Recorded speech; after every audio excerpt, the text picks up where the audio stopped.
Ahora sí vamos a dar paso ya a la tercera y última mesa redonda de la jornada, que va a tratar sobre el sistema de empleo, segundo pilar de la previsión social.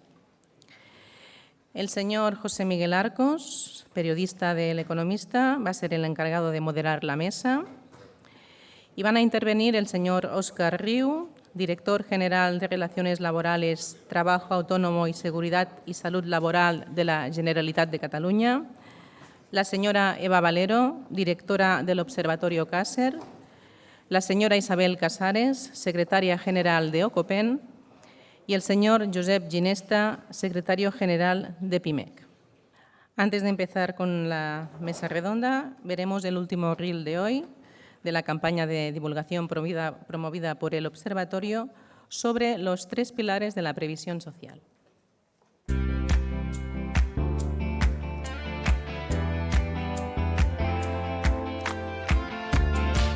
Los 3 pilares de la previsión social. En Europa, el modelo de previsión social se basa en 3 pilares.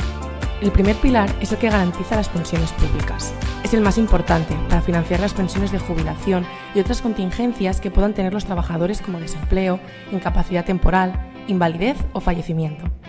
En España, el primer pilar es básicamente contributivo y financiado mediante un sistema de solidaridad intergeneracional. El segundo pilar, promovido por las empresas a favor de sus trabajadores, es de gestión privada y su objetivo es complementar la pensión pública. Se financia principalmente mediante aportaciones del empresario y, en algunos casos, del trabajador. En España, el segundo pilar es voluntario, de gestión privada, y su financiación se asigna individualmente a cada trabajador. El tercer pilar, por su parte, corresponde al ahorro personal que cada uno de los ciudadanos decide hacer de manera voluntaria. No te pierdas los próximos vídeos para conocer el funcionamiento a fondo de cada pilar. Bien, pues José Miguel, cuando quieras. Gracias. Lo primero, dar las gracias al Observatorio y a la Universidad de Barcelona por contar conmigo para moderar este panel que vamos a centrar en los sistemas de empleo, el segundo pilar de la previsión social. Como hemos venido comentando en el anterior panel, la última reforma de pensiones ha volcado el ahorro hacia este segundo pilar, y aunque se ha dejado un poco de lado el tercer pilar. Venimos a exponer, entre otros puntos, si verdaderamente estamos preparados para ahorrar para nuestra jubilación a través de la empresa, entre otras cuestiones que desgranaremos. Creo que va a ser un panel bastante teórico, vamos a poner también algún ejemplo, y me llamaba la atención que en el anterior panel también se estaba hablando mucho de los jóvenes. Creo que este es un tema que también debería interesar y llamar la atención a los jóvenes, porque no es solo una cuestión de jubilados. Tenemos toda una vida por delante para ahorrar. Una de las grandes noticias, tal y como hemos escuchado en este anterior panel, es el interés de sectores tan amplios como el de la construcción y otros que han ido mencionando, que parece que empiezan a tener interés por esa guía que está sirviendo en el sector de la construcción. Os voy a presentar a los ponentes de una forma muy breve. En primer lugar, vamos a tener a Óscar Riu, la visión de la Generalitat, que es el director general de Relaciones Laborales y Trabajo Autónomo. También conoceremos cuál es el sentir de las gestoras de los planes, con la directora de Vida, Ahorro y Pensiones y del Observatorio Càcer, Eva Valero. Del lado de los consultores de pensiones tendremos representación con Isabel Casares, a mi izquierda, secretaria general de Ocopen. Y, por último, también nos acompañará Josep Ginesta, que es secretario general de PIMEC, la patronal de las MIPYMES, que nos destacará el papel de la negociación colectiva. Son varios los temas que queremos tratar de aquí en este tramo final matutino del observatorio, y por ello intentaremos tocar los máximos puntos posibles. Sin más dilación, me gustaría arrancar el panel. Óscar, ¿qué papel tendrá la Generalitat en el impulso y concienciación del ahorro provisional en Cataluña? No sé si nos puede destacar algunos puntos del libro blanco de previsión social en Cataluña. Sí, ahora sí. Muy bien, primero gracias por la invitación a la jornada. Yo creo que el papel del Govern de la Generalitat, eso, durante este año y medio que creo que hicimos la primera reunión oficial con la gente del observatorio, es de acompañamiento, ¿no? De acompañamiento y de creer que En Cataluña pues, existe un pequeño agujero en este ámbito, ¿no? Se había trabajado poco, históricamente sí que se había trabajado, pero parecía que había un poco de amnesia, ¿no? Y por lo tanto ha sido de acompañamiento. Y lo que nos ha dado conjuntamente también con el Departamento de Economía. Y los resultados que han presentado antes son unos resultados, primero, que nos dan que tenemos mucho camino por recorrer, que ha de ser un camino. Yo hacía la broma el otro día hablando con el secretario de Trabajo, ¿no? Digo, bueno, leyendo sobre cómo funciona, históricamente cómo ha funcionado en Euskadi, ¿no? Cuando seamos mayores queremos ser como Euskadi, ¿no? Pues eso, cuando seamos mayores seguramente querremos ser con Euskadi con las diferencias legales y las diferencias de marcos autonómicos que tenemos en Cataluña y que tiene Euskadi. Primero, es un ámbito en el que hemos de hacer mucho trabajo conjunto. Es un ámbito en el cual el Gobierno de la Generalitat cree que se ha de hablar en el ámbito del diálogo social y hemos tenido un ejemplo aquí en la charla de antes, en el convenio de la construcción. Creemos que es un ámbito que nos tiene que servir, como os decía, para hacer más grande lo que aquí llamamos el marc català de relacions laborals, ¿no? Este marco que nos hemos dotado Govern y los agentes sociales del país para avanzar en un ámbito en el que la Generalitat no tiene competencias, no tiene unas excesivas competencias y, por lo tanto, que los agentes sociales, acompañados con el Gobierno, históricamente lo han hecho avanzar, ¿no? Consejo de Relaciones Laborales, diferentes acuerdos en el ámbito de la IC, tenemos dos grandes ejemplos, la Ley de Participación Institucional que impulsó el Gobierno de la Generalitat, cuando Josep Ginesta, por ejemplo, era secretario general del departamento, con el Consell del Homrani o el Consell del Diálogo Social. Estos ámbitos que nos han hecho acrecentar este diálogo social y que nos han hecho aumentar el marc català de relacions laborals también nos tienen que servir para avanzar en el ámbito de la previsión social complementaria. Y después también hacer mucho hincapié en los datos que nos daba el libro blanco de la previsión social. En Cataluña hay un gran desconocimiento, ya sea en el ámbito de los trabajadores, ¿no? Los datos que nos han dado las diferentes encuestas que se ha hecho durante la elaboración del libro, nos decían que, por ejemplo, que más de la mitad de los trabajadores que participaran no tenían ningún conocimiento en esto, o que las empresas no le ven la oportunidad, ¿no? Por lo tanto, tenemos mucho trabajo en este ámbito.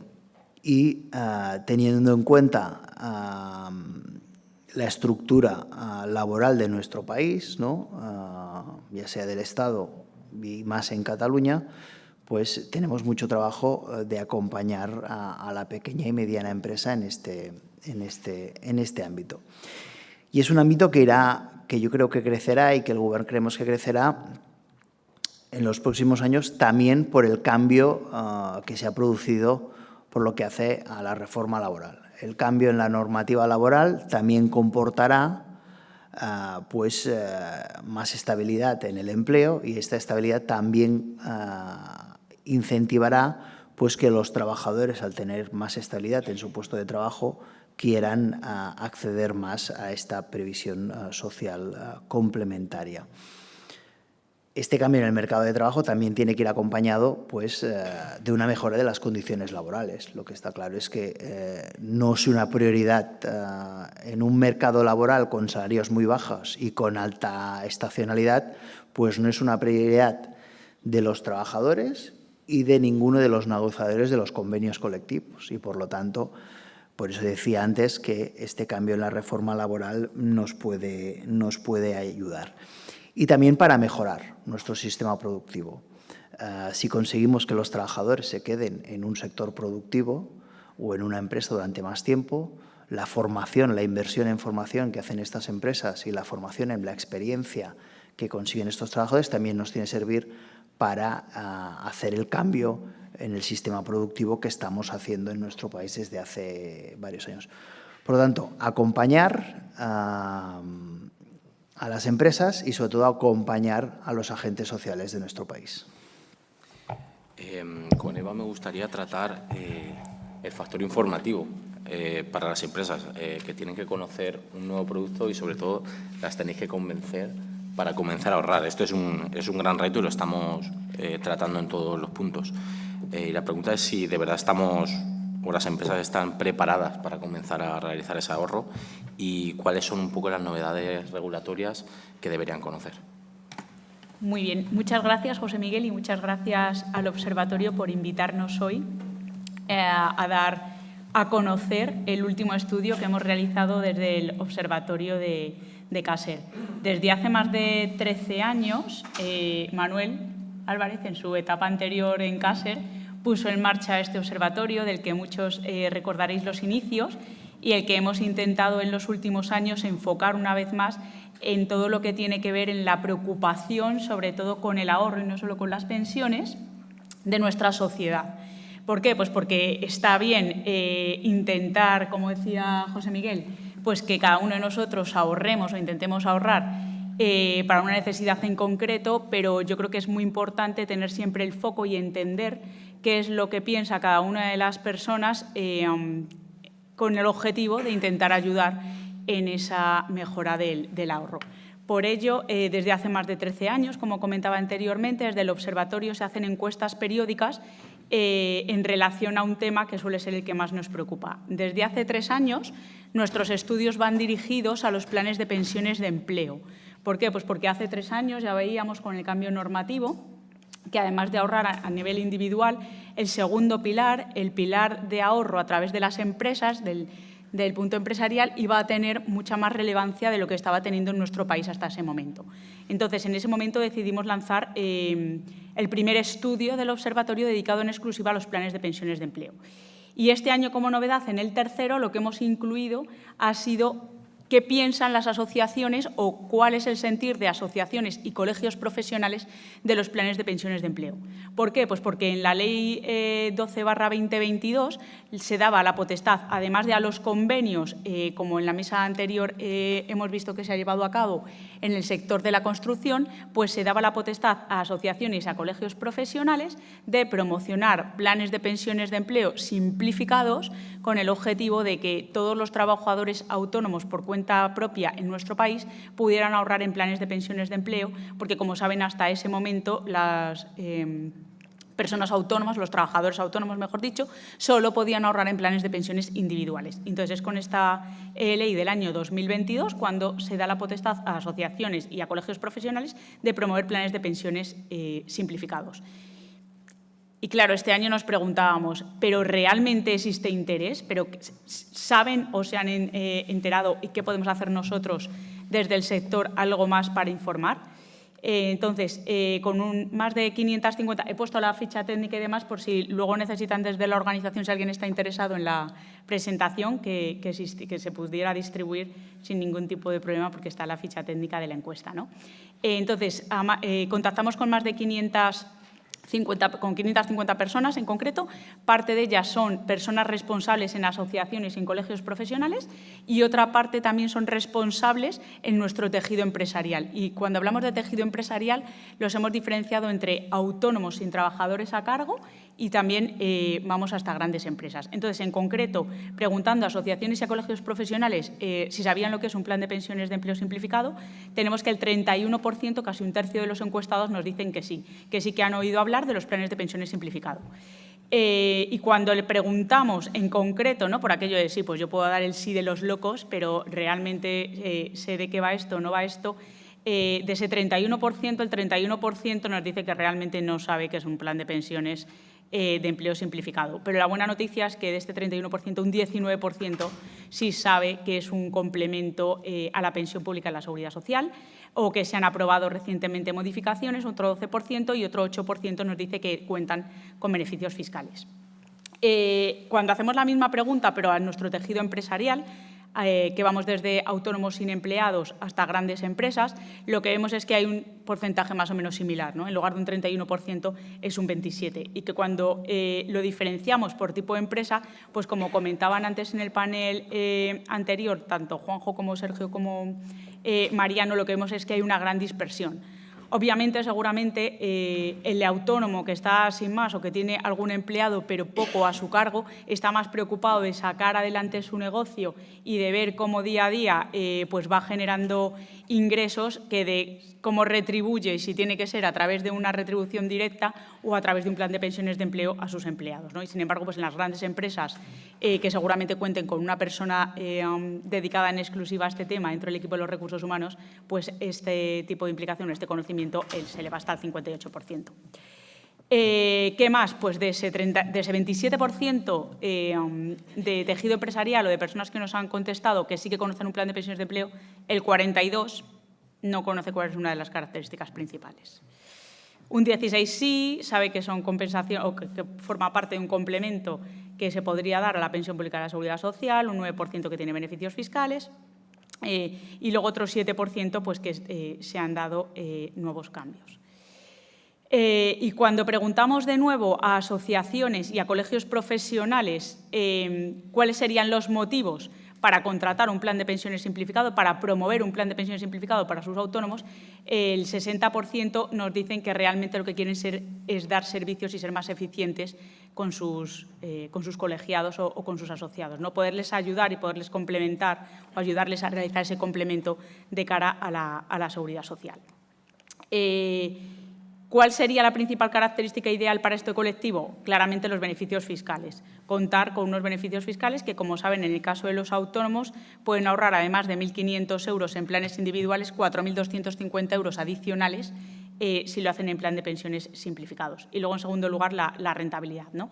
En el panel anterior ya indicaban desde el convenio o los representantes, mejor dicho, del convenio de la construcción, que es muy importante que sean, al final, instrumentos que te den cabida a esa rentabilidad, ¿no? Y si preguntamos al tejido empresarial, pues lo que vemos preguntando, pero ¿y realmente los empleados están en línea con estos planes de pensiones o con este tipo de ahorro? Preguntan a sus empleadores si cuentan con planes de pensiones de empleo y vemos que tan solo el 3% son personas que se preocupan o que han preguntado en algún momento a sus empresas si cuentan con este tipo de instrumentos, ¿no? Y si se han preocupado o se han planteado alguna vez lanzar o promocionar un plan de pensiones de empleo, pues aquí vemos los datos, ¿no? Una vez más, las grandes empresas son las que suelen estar más pendientes de esto.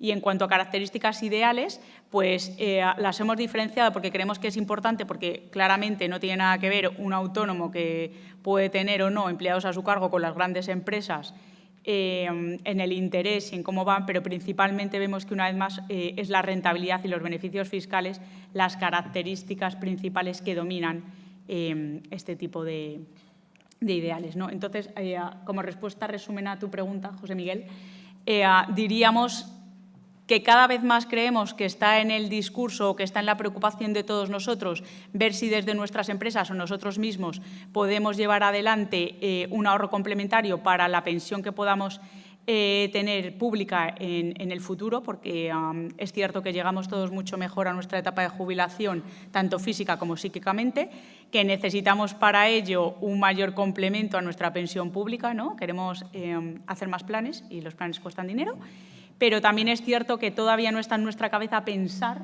como puede ocurrir en otros países de nuestro alrededor, que la empresa nos puede ayudar durante nuestra etapa laboral a generar ese ahorro complementario a la pensión pública.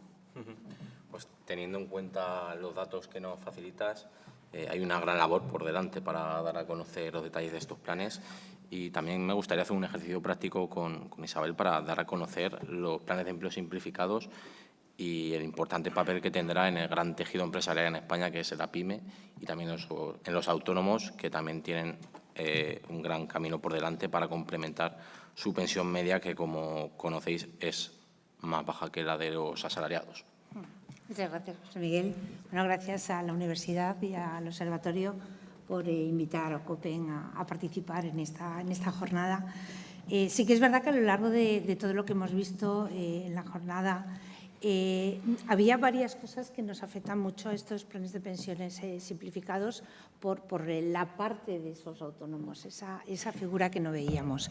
Sí que es verdad que cuando surge toda la Ley de Planes y Fondos de Pensiones y ese famoso Real Decreto de Exteriorización, que es cuando empezamos todas las empresas a trasladar o a externalizar los compromisos de pensiones de nuestros trabajadores a planes de pensiones, pólizas de seguros o una combinación de ambas, en ese momento nadie protesta o nadie ve que la figura de nuestros autónomos, que esas pequeñas y medianas empresas que no tenían esos compromisos por pensiones y las poquitas que tenían con esos famosos jubilaciones anticipadas fueron transformados para convertirlo en compromisos no de pensiones y no tenerlos que externalizar. Ahora es cuando, por esa educación financiera y por ese empuje que tenemos que dar a que todos somos trabajadores, independientemente de que sea por cuenta propia o por cuenta ajena, nos faltaba un colectivo. Ese colectivo ha venido a duras penas aportando en ese tercer pilar, en esa parte de aportaciones a tu plan de pensiones individual. Y fíjate que con lo que hemos visto nos damos cuenta de que es el colectivo que más cambio va a tener de un tercer pilar al segundo pilar, en el momento que tengamos estos planes de pensiones de empleo simplificados. ¿Por qué? Porque es la posibilidad, lo pueden promover, lógicamente, pues tanto empresas, convenios colectivos, como hemos visto con la construcción, asociaciones, que ya tenemos asociaciones y colegios profesionales que ya lo están promoviendo, incluso nuestras mutualidades de previsión social, algo que nunca se había planteado como parte de ese labor de las mutualidades para apoyar a estos autónomos. Va a ser un antes y un después, primero porque ya les tenemos en cuenta, segundo porque, aunque Eva me ha descolocado un poco, pero sí que es verdad que avalaba el resultado que nos daba Xavier con el libro blanco de la previsión social en Cataluña, en el cual no se da importancia a la fiscalidad, el resultado era que no se daba importancia a esa fiscalidad, y sí, como comentaban, se da importancia a la parte que contribuye la empresa. No tanto la cuantía, no nos preocupa tanto cuánto va a aportar por nosotros, sino esa aportación que vaya a hacer y ese concepto. ¿Por qué? Porque si la empresa aporta por mí, ¿cómo no voy a complementarme yo mi propia jubilación? Y lo digo porque, ya digo, me descolocaba lo del Observatorio Caser, porque sí que es verdad que como resultado, pero no como previsión o planes de pensiones simplificados, sino como planes de pensiones de empleo en general, el concepto que siempre teníamos era que la fiscalidad era lo prioritario. Eso se empezaron a vender como tema de fiscalidad. ¿Por qué comento esto? Porque realmente, si nos vamos a este colectivo tan necesario de tener esa previsión social complementaria, que se la estaba complementando por motu propio a través del tercer pilar, va a tener encaje dentro de lo que es la previsión social complementaria, dentro de ese segundo pilar. No es que sean muchísimos y mucha millonada, por desgracia, porque pues el tercer pilar no es tan voluminoso como nos hubiera gustado, pero sí que esa educación financiera de por qué tienes que aportar o por qué ese autónomo que ya decide por sí mismo, que ya no tiene necesidad de que sea la empresa el que aporte con él, que ya es individual, es un plan de pensiones de aportación definida, con lo cual nos quitamos de ese concepto de lo que me van a decir lo que tengo que aportar porque tengo que llegar a un complemento ya estipulado, sino al contrario, yo aporto lo que decida en cada momento, porque todo lo que es parte de riesgo, que no sea ahorro, fallecimiento, incapacidad, dependencia o desempleo, va a través de pólizas de seguros temporal renovable, algo que todo el mundo conocemos, que no tenemos que adelantar nada, que no tiene primas niveladas y, por lo tanto, pues es muy manejable a la hora de renovaciones. Por otra parte, como comentábamos, no estamos, este colectivo no va a estar al nivel de los límites de aportaciones, pero es lo que comentaba, no es tanto esa preocupación. no es tanto el que tenga topado un límite de aportación para el tema de desgravación, sino el hecho de que forma parte del resto del colectivo.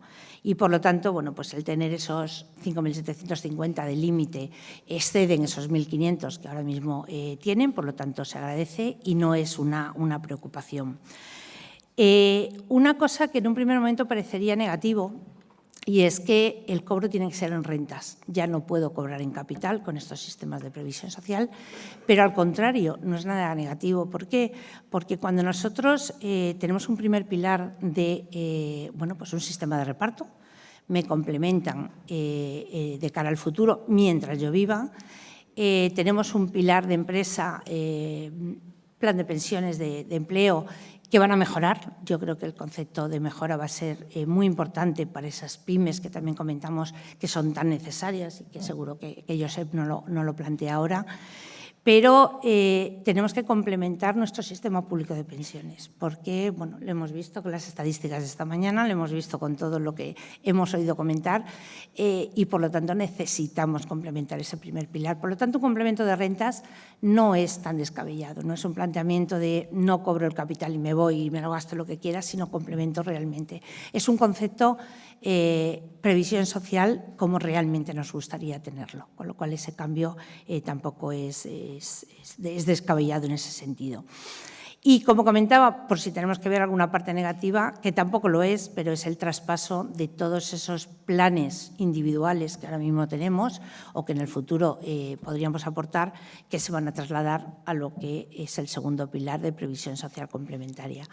Yo creo que, en global, era algo necesario. Se agradece a todos los participantes, tenemos al Ministerio, tenemos a la Dirección General de Seguros, que sé que también lo ha luchado mucho para ello, y ya no tenemos ese sesgo de que nos queda un colectivo muy importante de trabajadores por cuenta propia que se quedaban fuera.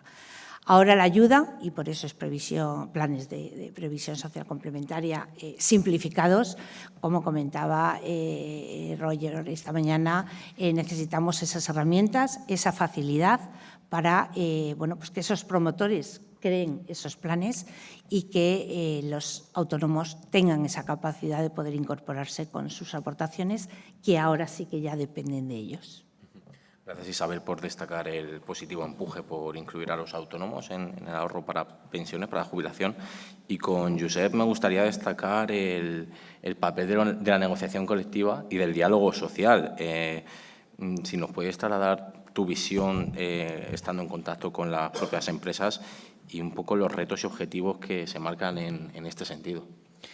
Bien, muchas gracias en primer lugar al Observatorio por invitarnos a estar en esta mesa de expertos, además, con el director general, con el que compartimos retos acerca del mercado de trabajo en los espacios de concertación social en Cataluña, pero especialmente al profesor Barea y Jordi por ese esfuerzo que hacéis en una tarea que los datos del Observatorio CASER o los que tenemos en el Libro Blanco nos dice que tenemos mucho trabajo por hacer y quizás sois esa pica en Flandes para sensibilizar y hacer ese análisis que a menudo nos ayuda, ¿no? De hecho, la experiencia que tenemos en Cataluña es que habíamos compartido con el Observatorio un espacio en el que los agentes sociales compartimos nuestras visiones, compartimos jornadas, pero no habíamos ido más allá, ¿no? Y creo que sí que hemos ido un poco más allá gracias al abnegado impulso que le habéis dado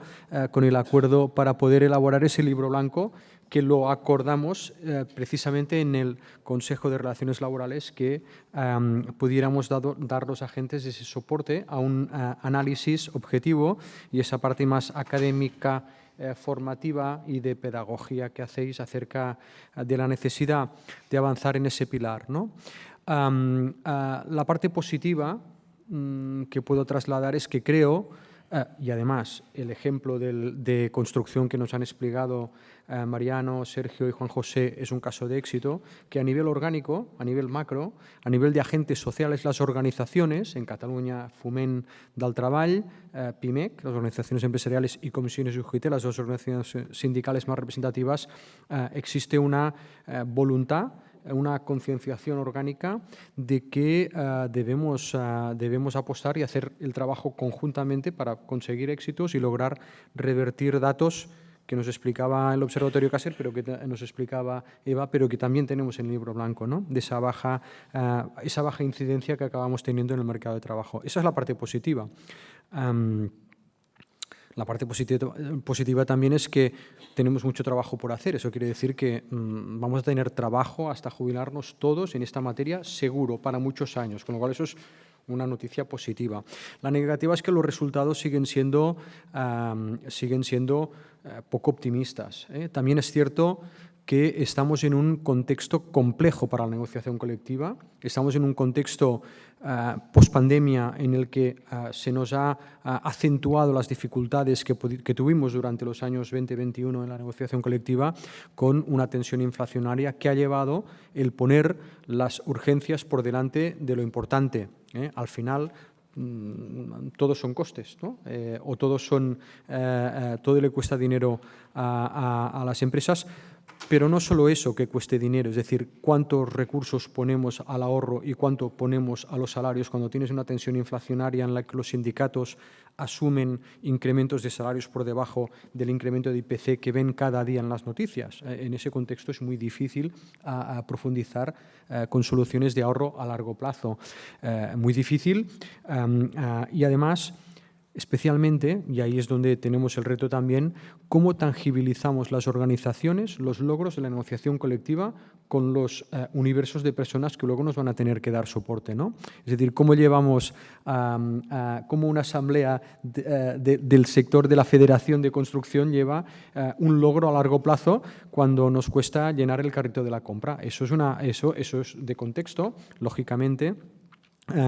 Y eso condiciona y condicionará probablemente los acuerdos a los que lleguemos, porque hemos llegado a acuerdos con unos incrementos retributivos, en algunos casos importantes, que van a desequilibrar la balanza de la capacidad o del vaso comunicante que podemos poner en el ahorro a largo plazo, pero sobre todo, y ahí tenemos un trabajo compartido entre todos, de cómo somos capaces de sensibilizar a las personas de que la vía media es la solución y que la mayoría de países desarrollados del mundo han potenciado esa vía media del ahorro, de la prestación pública, las pensiones públicas, un sistema sólido público con un sistema de ahorro privado, porque todavía estamos intentando concienciar a las personas, no solo a los trabajadores, que hay un índice relativamente bajo de personas que pueden estar por la labor, sino los propios empresarios. Es decir, los empresarios les cuesta ver todavía esa potencia que puede tener un sistema de ahorro a largo plazo. Por ejemplo, en fidelización de las personas, por ejemplo, en mantenimiento de una estructura de plantilla estable, ni que sea porque tengo un ahorro vinculado a mi contrato de trabajo y con una empresa que cree con el proyecto del ahorro a largo plazo, ¿no? Nos cuesta muchísimo. Y el libro blanco, que aquellos que no lo hayáis visto, recomendable que le deis un vistazo, nos da datos reveladores. Y ahí ya me pongo yo la autocrítica, en el ámbito empresarial, de las dificultades que genera no solo el conocimiento, sino el pedir incentivos fiscales y confundir el incentivo fiscal con la limitación tributaria, o sencillamente que se plantean que no es una cuestión útil, ¿no? Y ahí tenemos un reto importante de sensibilización de las organizaciones. Pero también probablemente tenemos ese reto compartido entre todos, administraciones, agentes sociales, ámbitos de análisis y de estudio, para poder seguir profundizando, sabiendo que además tenemos un contexto de negociación colectiva muy complejo. Lo decía Mariano, que decía que había muchas empresas que eran pymes, ¿no? Y decía pocas empresas son de esos millares de empresas de los que hablaba Mariano, pocas son empresas de más de 50 trabajadores. Claro, es que el 86% de los códigos de cuenta de cotización a la Seguridad Social son empresas 86% de menos de 10 trabajadores. Esa es la realidad de nuestro país. El 99,6% de los códigos de cuenta de cotización son MIPYMES, pero el 86% menos de 10. Y eso nos dificulta, lógicamente, el poder llegar a acuerdos de negociación colectiva. Pero no solo eso, sino que estamos en un escenario de transformación de muchos sectores y de atomización de las necesidades de algunos sectores clásicos.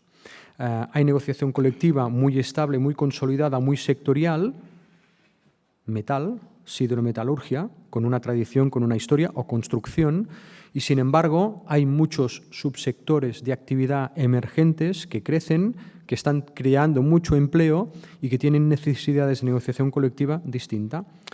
¿Cómo vamos a pensar en largo plazo en un convenio con unos subsectores que van ganando importancia y hacer previsiones a largo plazo? Es muy complejo porque las arenas movedizas de la negociación colectiva en estos momentos hacen que sea difícil pensar en soluciones a largo plazo para resolver la cuestión. En todo caso, quedémonos con lo positivo. A nivel estructural, en negociación colectiva, en el Consejo de Relaciones Laborales llegamos a acuerdos, participamos del observatorio porque creemos y estamos convencidos que tiene que ser la solución. Otra cosa es que también nos digamos, ayudémonos todos para mejorar y para poder poner en valor que luego los acuerdos a los que llegamos en negociación colectiva nos los compren nuestros universos, trabajadores, empresas, y los podamos poner en valor en el corto o medio plazo. En todo caso, lo dejo aquí, José Miguel, y luego en las repreguntas, si llegamos, ya profundizo un poco en los planes simplificados. Por supuesto. Tal y como has comentado, esto también es un equilibrio, un juego para poder equilibrar los costes y poner en balanza qué parte se querrá dedicar a este ahorro que, tal y como comentas, te obliga a poner la vista más en el largo plazo, y ahora las arenas movedizas que comentas te obligan a pensar más en el corto plazo, la urgencia. Tal y como estáis destacando el libro blanco, me gustaría preguntaros por las próximas acciones conjuntas que queréis realizar. Las próximas acciones conjuntas sí que ya hemos hablado con la gente del observatorio, sobre todo es en el ámbito de la alfabetización, ¿no? Y que en el ámbito de la alfabetización es como lo han nombrado ellos, ¿no? Un proyecto en el ámbito de la alfabetización financiera.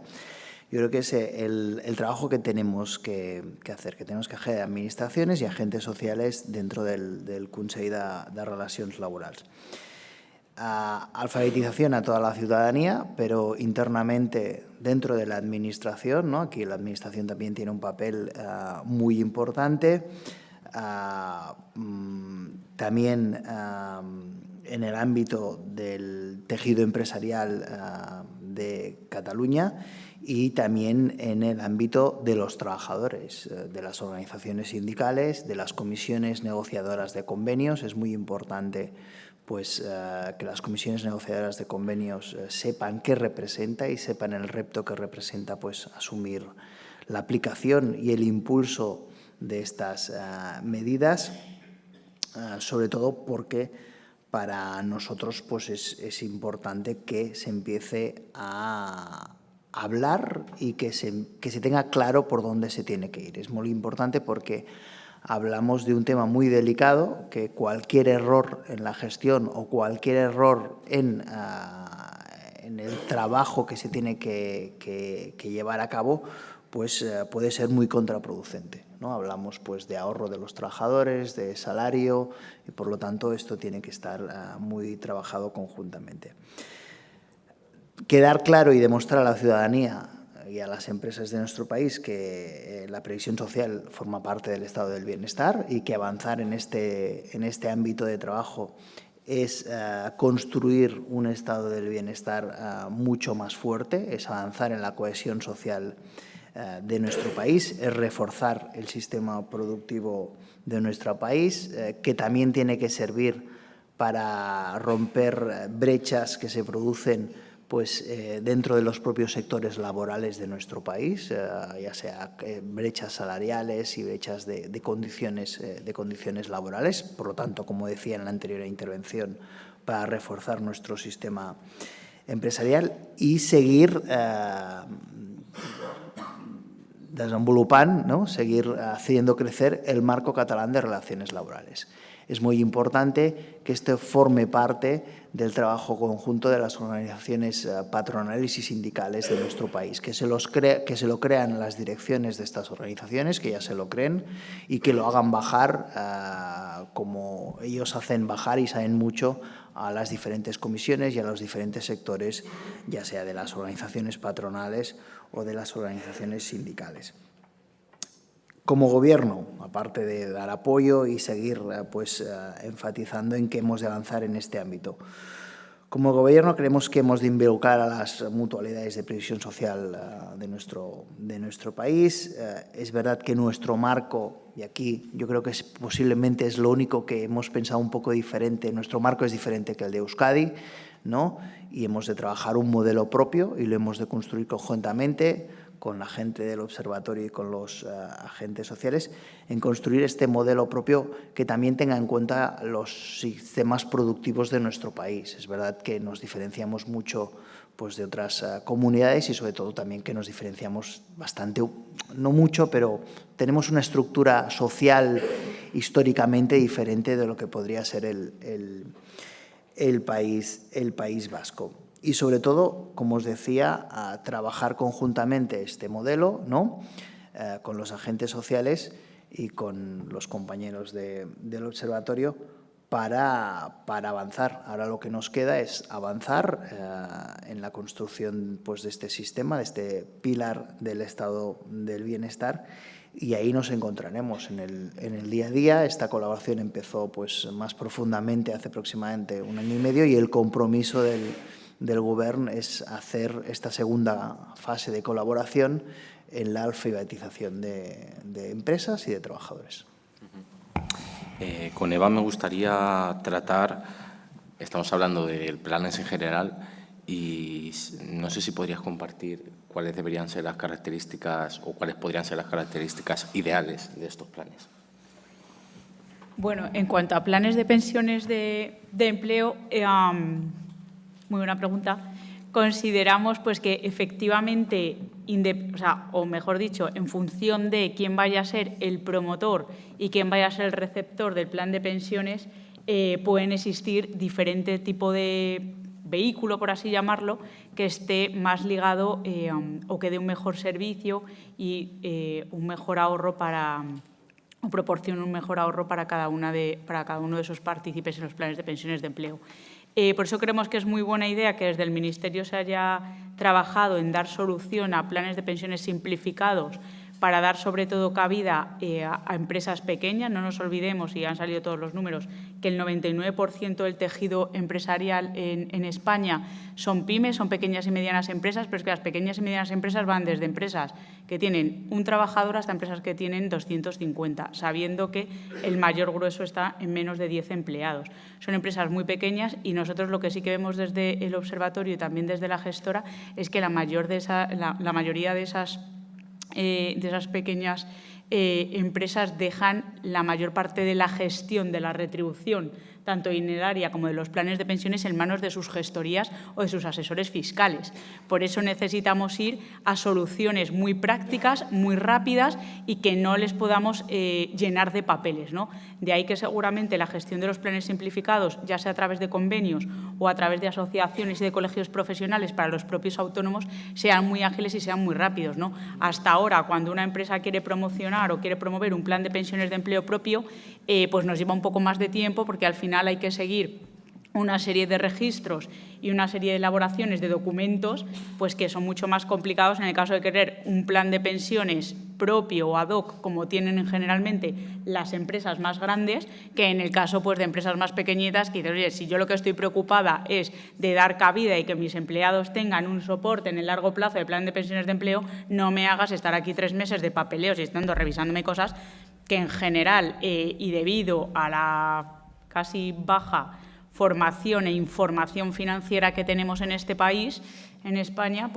tengamos que estarnos preocupando de aprender tecnicismos, ¿no? Que es como, a mí esto no me aplica. Yo lo que quiero es darles ayuda en todo esto y que sea fácil. Y luego yo creo que es muy importante también saber transmitir que en muchos de los casos se nos habla de rentabilidad y queremos rentabilidades buenas pero que no se nos olvide que el ahorro para la jubilación es en el largo plazo, entendiendo el largo plazo mucho más allá de 5 años. Entonces, no nos podemos poner nerviosos porque entremos en la página web de nuestro banco, de nuestra gestora de pensiones, y veamos que de ayer para hoy ha caído 5 céntimos el valor liquidativo.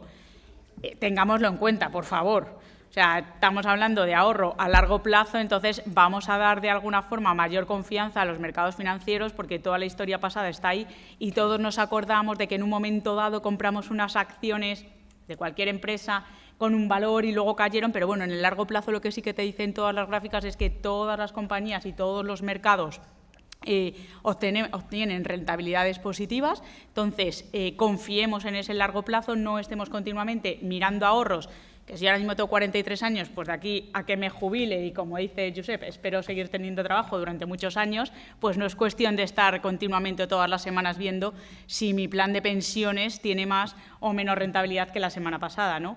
Y yo creo que esto también forma parte de la formación y de la información a la que nos tenemos que someter cada uno de nosotros y no solo las personas que tengan la responsabilidad de promover un plan de pensiones de empleo, ¿no? Porque yo entiendo también que en muchos casos, como autocrítica del sector, es la mayoría del importe en planes de pensiones de empleo a día de hoy están en productos de renta fija mixta, que seguramente algunos de ellos hubieran estado mejor gestionados en planes de pensiones de ciclo de vida, ¿no? En el que pues las personas, los empleados más jóvenes hayan tenido una mayor proporción de renta variable al principio de sus carreras laborales y luego se hayan ido a productos un poco o a inversiones un poco más conservadoras.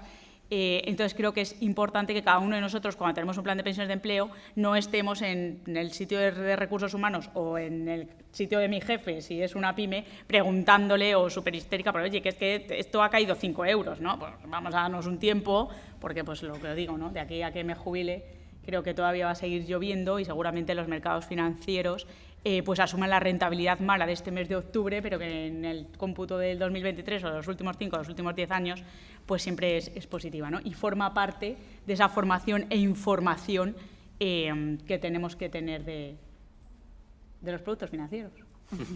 Estoy contigo y también creo que es un tema muy conductual, que tenemos la mente y el chip puesto en el corto plazo y todo lo queremos ahora. Es un poco a lo que estamos sometidos hoy en día.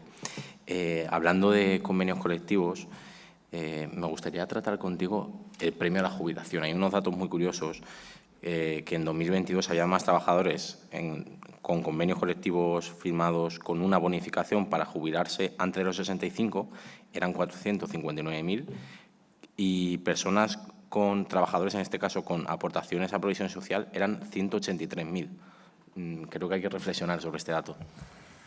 Bueno, ese punto, esa materia es importante porque es una lucha que tenemos de que todos estos cambios que hemos comentado que son necesarios y planes de pensiones y estar al día, y a pesar de ello seguimos con, pues de los 4.700 convenios que tenemos en España, muchos con la jubilación anticipada. Sí que es verdad que en su momento, cuando había tanta posibilidades de empleo, se fomentó en su momento que los trabajadores podían irse antes de la edad de jubilación y cobraban un número de mensualidades. A día de hoy tenemos a Manuel por allí del Ministerio, evidentemente la situación no es la misma y los coeficientes por jubilarte anticipadamente han cambiado considerablemente. Entonces, que sigamos renovando año 2023 convenios colectivos con premios de jubilación anticipada en la situación en la que estamos, bueno, pues podemos decirlo, no podemos participar, pero podemos decirlo, y evidentemente es incompatible con todo lo que comentábamos, con todo el tema de un plan de pensiones simplificado, todo lo que estábamos comentando en la jornada de hoy.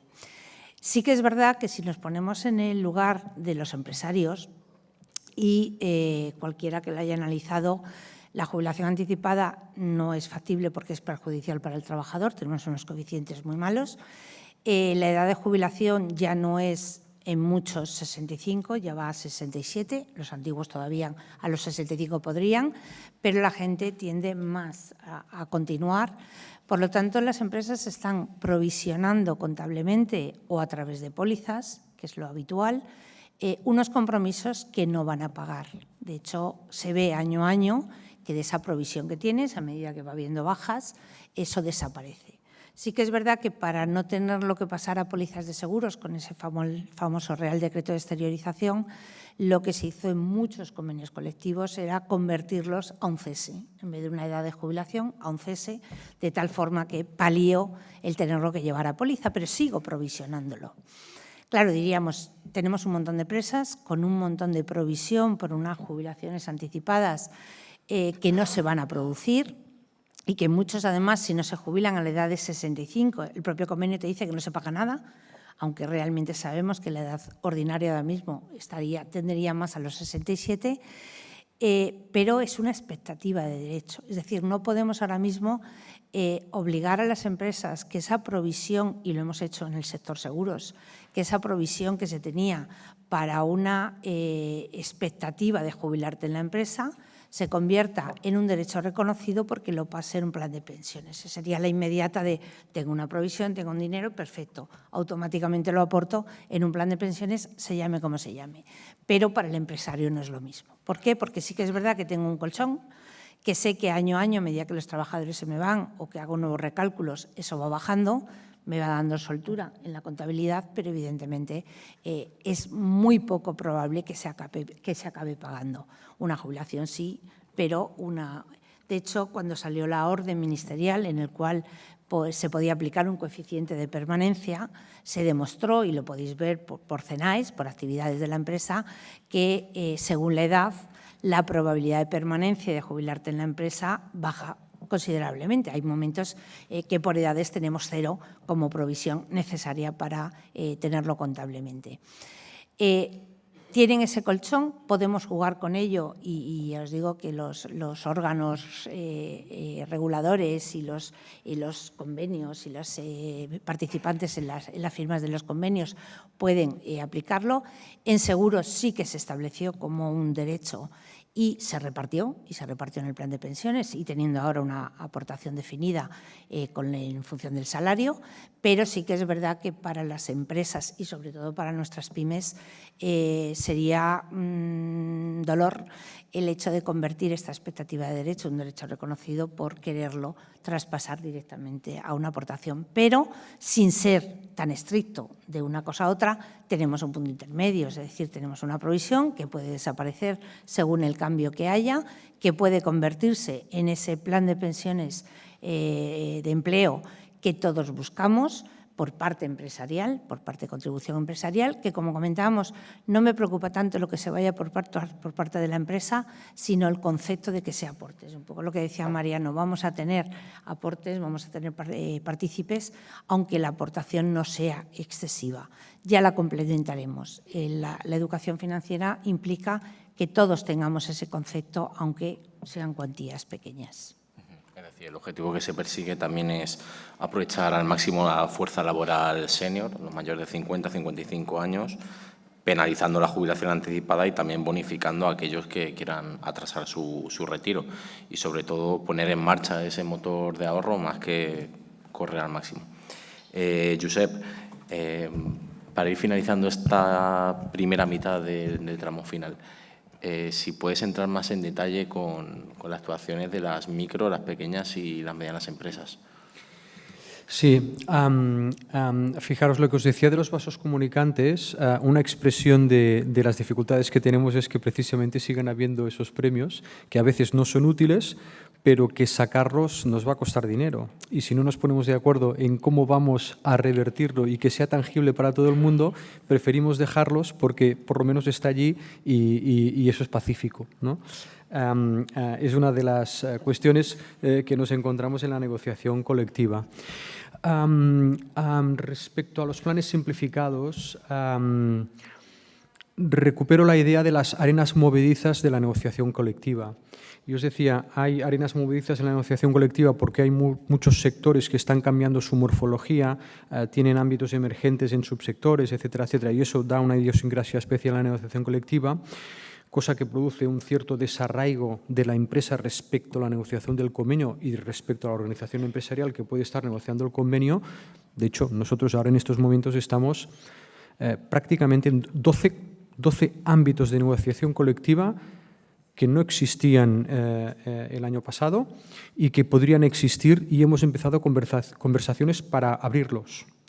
12 en Cataluña y nosotros. Imaginaos los que puede haber en el conjunto del Estado y en otras comunidades donde puede haber sectores mucho más importantes, ¿no?